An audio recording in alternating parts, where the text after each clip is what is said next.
Welcome everyone, this is Griever back here, bringing you guys Burn the Witch, limited series, chapter 2, review, sorta, because we're not going to go through this page by page. I don't think we have a whole lot of we got a lot of information here, but not really a whole lot to really go over, because I'm not really sure, I'm still undecided about this series.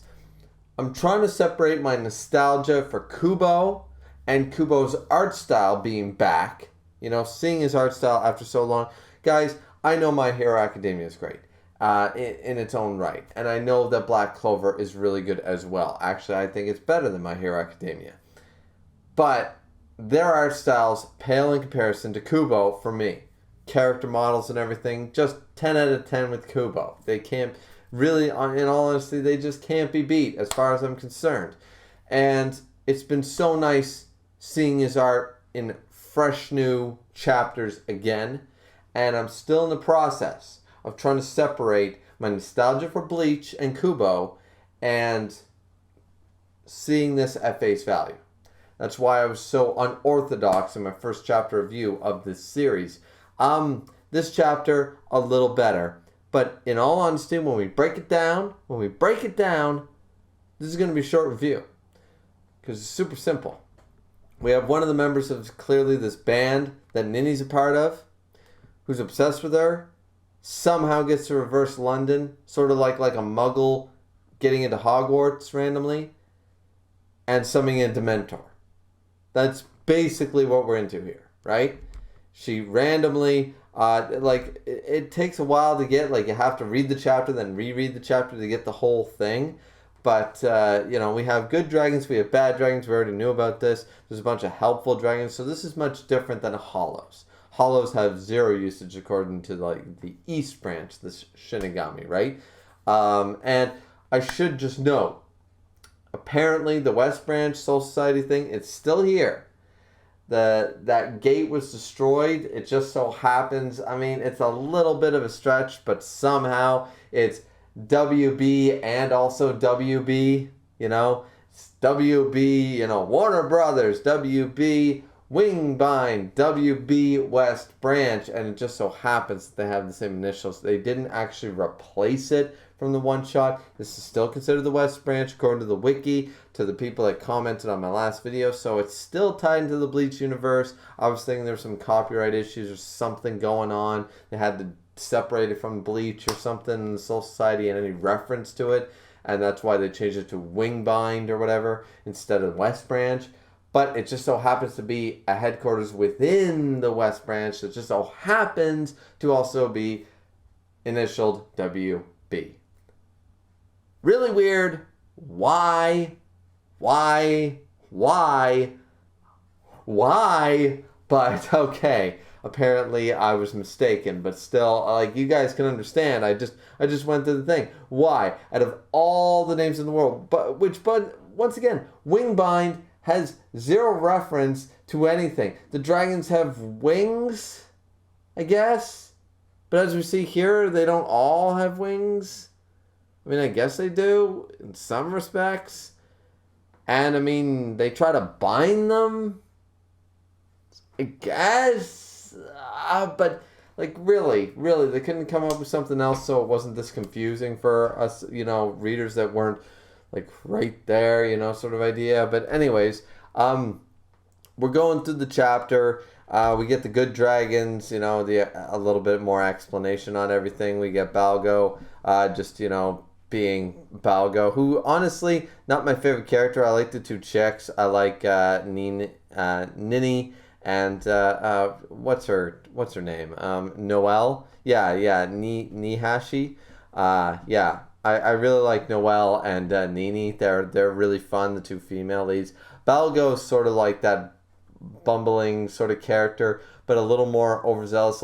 He's like Hanataro if Hanataro had a really annoying part to him. I didn't mind Hanataro. I wish we had seen him in the later arcs and actually doing shit, more so. But either way, that's just a fault of Bleach there. But yeah, so we get, the London press and everything, and they're all they're just talking about everything that's going on, sort of idea. They get some type of job, And the job pretty much involves them going after another illegally reared dragon, which is similar sort of, I guess, to Balgo, who's a dragon rend, but not exactly. It's something... There's a lot of terminology being thrown around that we don't really have the full extent of what means what yet. It wasn't exactly like Toriko or Hunter x Hunter X level of explanation where you needed to read like for 5 minutes per page or anything. But there's a lot of terms being thrown around. We're not really sure what they all mean yet. It's only chapter 2, so that's, very likely to be part of it, right? Because we're basically just jumping right in. And where it doesn't have enough references to Bleach and its system, I could understand if they had used the terms like if the spells coordinated with the Hados and the Bakudos and stuff like that, but they don't. And if the dragons, sort of were like the West Branch equivalent of Hollows, then I could sort of get it too. But it seems like they are a totally different thing than Hollows. So we're just completely like nothing seems to be the same. We've like added Harry Potter and Bleach and mixed them into a barrel and created something completely new. I keep saying that because it's accurate. So apparently there's this woman that, so at the beginning, as I said, Nini has this person, Macy, who is, I guess, has feelings for her. They're in some super popular band in regular London or front London or whatever. So she's in reverse London or whatever. Like somehow she got there and she summoned a dragon, as I said at the beginning of the review. She basically, so it's like a muggle. She's a muggle who got in to Soul Society pretty much, or Hogwarts or whatever, right? Like she's just a regular person who somehow managed there. We don't get the explanation in this chapter how the hell that happened or how she knew about Reverse London. I was under the impression Reverse London was a huge secret from like front London people, like sort of like, once again, Harry Potter or Bleach. You walk around, the regular people don't know about the Soul Society. Regular people don't know about Hogwarts and magic. They don't know about this shit, right? So apparently she made it there. She made a friend, and this friend is Iggy the Dragon, this weird thing, and who decides to attack and everything. And it was this little one.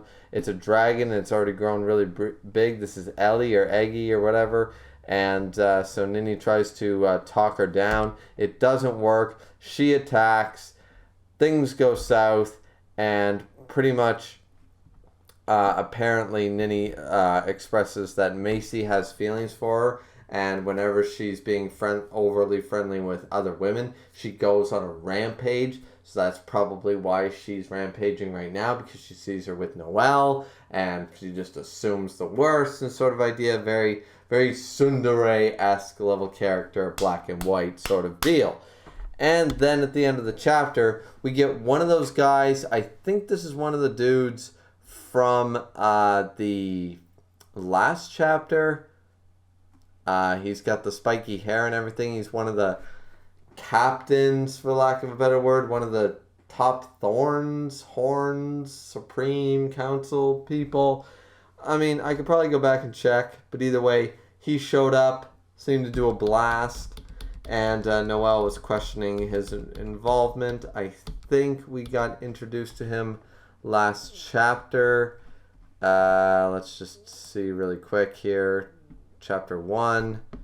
I can scroll through really quick. Thankfully, I have the chapter open, so we should be able to see if I'm right. Yeah, this dude, Bruno Bang Fai, Magic Circle Cores Inks. That's who it's been. And he's the very loudmouth Basby looking guy. He's got the squall sort of coat. He's got some sort of Western dead cow skull on the shirt. Don't know what he's doing there. Don't know how he's involved. I guess these are, for lack of the better words, captains, but they seem a little lackluster to be on that sort of level. But we're going to have to wait and see how the series plays out. And I mean, just only at the end here of chapter 2, we got Bruno here showing up.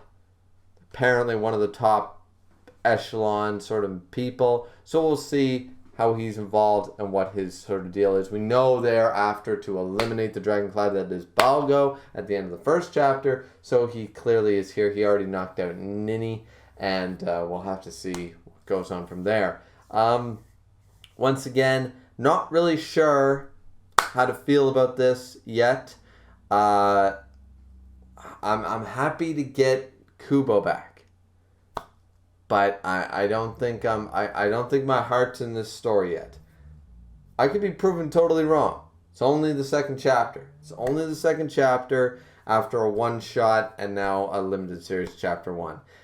There's not really a whole lot to go off of to judge quite yet. We're being thrown a lot of new terms, a lot of new information, and it's having less and less a connection to Bleach, so a lot of us hardcore Bleach fans are going to be a little disappointed, I guess. We sort of expected, well, you know what? It's probably for the best, because I think some of us expected this to be more like Boruto, and we all know how that ship sailed. So maybe it is for the best that Kubo's separating himself as much as he can from Bleach in that way.